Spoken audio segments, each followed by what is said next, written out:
Après 24 heures de tir tendu entre les unités panthères de FARDC et quelques éléments wazalendo incontrôlés qui étaient juste de passage au poste frontière Kavivira-Bujumbura, un calme total est revenu dans la ville d'Uvira et ses environs.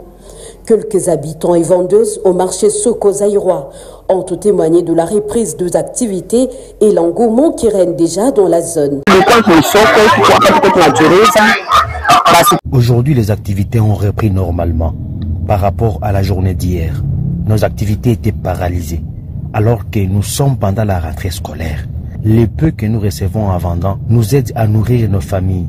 Et surtout, pendant ce moment de préparatifs de la rentrée scolaire, nous voulons la paix et la tranquillité. Hier, la situation était tellement tendue ici au marché Soko-Zaïrois. Nous avons fermé nos boutiques et magasins. Aujourd'hui, la situation est calme et nous avons repris de vendre nos articles. Seulement que les clients ne viennent plus nombreux comme avant. Nous voulons la paix afin de bien préparer la rentrée scolaire de nos enfants.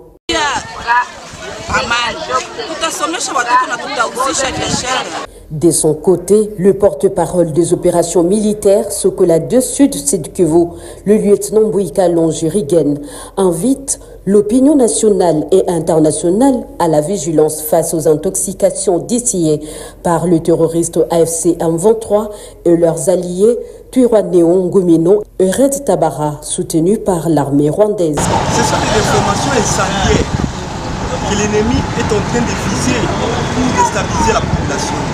Avec quelle magie ces rebelles terroristes M23 AFC avec les alliés pouvaient parvenir à arriver jusqu'ici dans la ville d'Uvira. Il y a plus de 5 à 6 villages qu'il faut traverser pour arriver ici à Uvira. Donc, selon les estimations, à 18 km, c'est faux et archi faux. S'il faut bien estimer, pour arriver et Uvira à Buhungu, il faut compter 40 km ou plus. Actuellement, je vous parle, l'ennemi a été encore repoussé, même au niveau de Buhungu. Et ici, nous sommes dans la nature. Mais nous savons que nos hommes qui sont du côté de Walungu, il faut encore les inquiéter parce qu'ils vont subir la rigueur de la loi.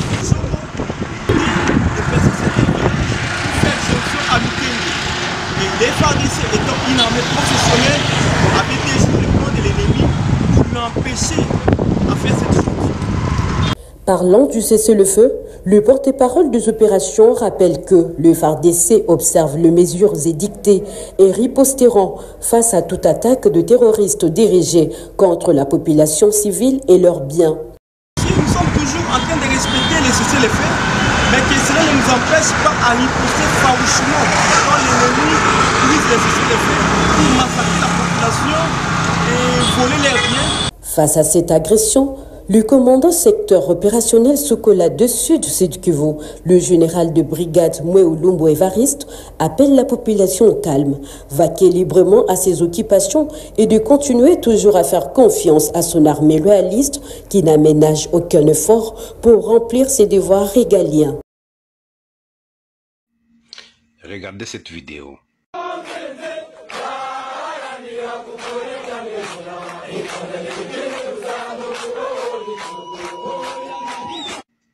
Les gens qui me disent que les policiers de RDF M23 sont des Congolais. Désolé, tant pis pour vous. Ce sont des Rwandais. Écoutez leurs chansons. C'est un Kinyarwanda. Et d'ailleurs, les Tutsis ont perdu leur langue. Durant leur migration, ils étaient dominés par les Hutus. Et ils ont perdu les langues. Ils devraient parler la langue comme celle de Kalenjin, celle du sud du Soudan et de l'Éthiopie. Les Tutsis ont perdu leur langue. Les Kinyarwanda, c'est une langue des Hutus. Les Tutsis, c'est une tribu qui n'a pas de langue. C'est comme les Bahima en Ouganda. Les Bahima n'ont pas de langue. Les Bahima parlent Kinyankore. Les Kinyankore est une langue des Bantous. Banyankore Baïru de l'Ouganda, à l'ouest de l'Ouganda. Les Batusi n'ont pas de langue. les terroristes cherchent à renforcer leur position au niveau des Nyangezi, au niveau des Kamanyola, pour voir s'ils peuvent prendre Uvira, mais ça reste toujours cauchemar. Ni Ungabatu, Bashirwa François, niko président wa force coalisée pour la résistance nationale, ikiongozwa kijeshi na Mheshimiwa Milenge Zelambo Ishibonane. Lakini pia au niveau provincial niko CG, secrétaire général wa coordination provinciale ya Wazalendo. Kama leo tumekutana hapa ni kutaka kutakatisha mambo kaza wa kaza ambayo enemy iko naendelea kutumikisha kuma reseaux sociaux, kuambia watu alisha bana au plateau yote kuanzia Kageregere, yani mpaka kwetu Itombwe. Nilitaka kwanza bakongomani bote kwenye muko un peu partout dans le monde muiwe kama hizo ni mafaux bruit. Enemy kweli alijipenyeza na akaingia msektere ya Itombwe. Na ilikuwaje? Ilibidi Sematama ambaye ni mwongozi wa AFC Twirwaneho alitoka Minembwe akaingia Muramvya. Na wakati anaingia Muramvya anamuita bwana Aloise Zabambe ambaye ni kiongozi wa Red Tabara. Banakutanana Muramvya. Na pale kwenye balikutanana pour wachange nguvu. Baangalie gisi ya kunetralize force za wazalendo. Na wakati walimaliza kikao banakubaliana, Zabambe anatoka pale Muramvya na kikundi kikubwa cha majeshi. Akapita nao mu groupement basi Mukinji premier fasi banaita Bilemba. Na wakati alifika pale Bilemba alikuta kiongozi wa la polisi, komanda siate wa la polisi pale Bilemba, maremu Kapinga Mtambo John. Bakamuua yeye na escort yake moya. Na wakati balimuua huyo kamanda wa la polisi, balitoka pale banaelekea na Malamala. Lakini pale bakakuta resistance ya wazalendo. Na wakati balifika pale balipigana, adui akasambaratika. Adui mwenye alikuwa anatoka ngambo za Muhuzi kutaka kuingia Lubumba alisambaratishwa vya kutosha, mpaka anaanza tafutia njia mupori moya kule chini, anaanza elekea ngambo za Anga, hakufanyikiwa kupita. Na leo hii ni kutaka kuambia kama vijana wako imara, wanasimama kumsimamo kuhakikisha kama kila nguvu zinazochangia kwa kutaka kudestabilize inchi yetu zisifanyikiwe. Ndio maana nimekuja hapa, nimeita mamedia niwaambie kama bazalendo bako imara. Kazi itafanyika kuhakikisha kama nguvu za Kagame, nguvu za Mnyarwanda wa Rwanda mwenye alikutaka kuja kuranverse pouvoir ya nchi yetu, hazitafanyikiwa aussi longtemps que tungali hai. Ito ni cha kwanza. Kitu cha pili, bakongomani banapashwa bajue, ça fait 2 jours Uvira kuko kunafanyika fujo, masase inalia. Ni kweli imesikika masase. Lakini sababu ni gani? Sababu ni kikundi cha watu ambao walitoka Burundi wanaingia Uvira. Na saa wanafika Uvira wanakatara watakuwa kontrole na services za sécurité sur place. Na wakati walitaka kuulizwa bana alerte, FRDC inakuya kudefendre batu, kuwazia kama batu banakamatiwa musanse yenye haiko legal.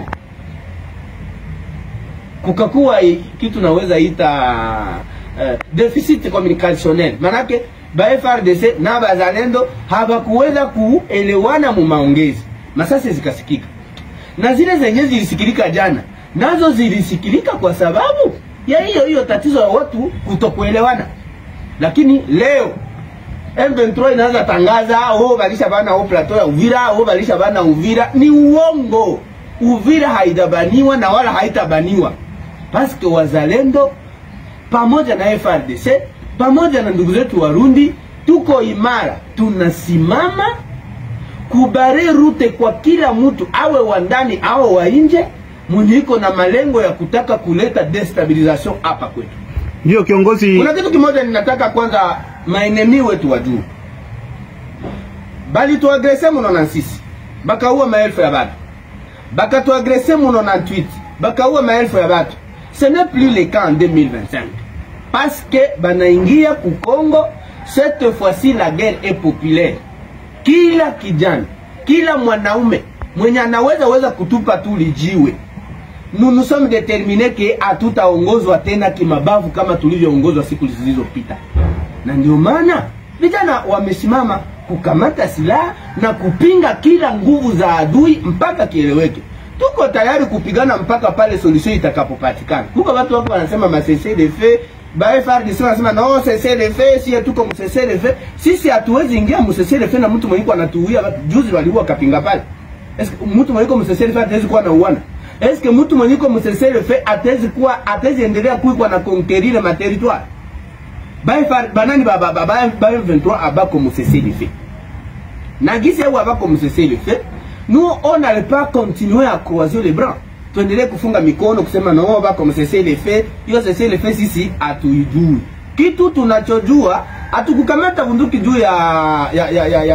Nous sommes arrivés à la fin de cette édition. Merci à vous de nous avoir suivis jusqu'ici. Si vous avez apprécié ces contenus, n'oubliez pas de vous abonner à notre chaîne, d'activer la cloche de notification pour ne rien manquer de nos prochaines vidéos.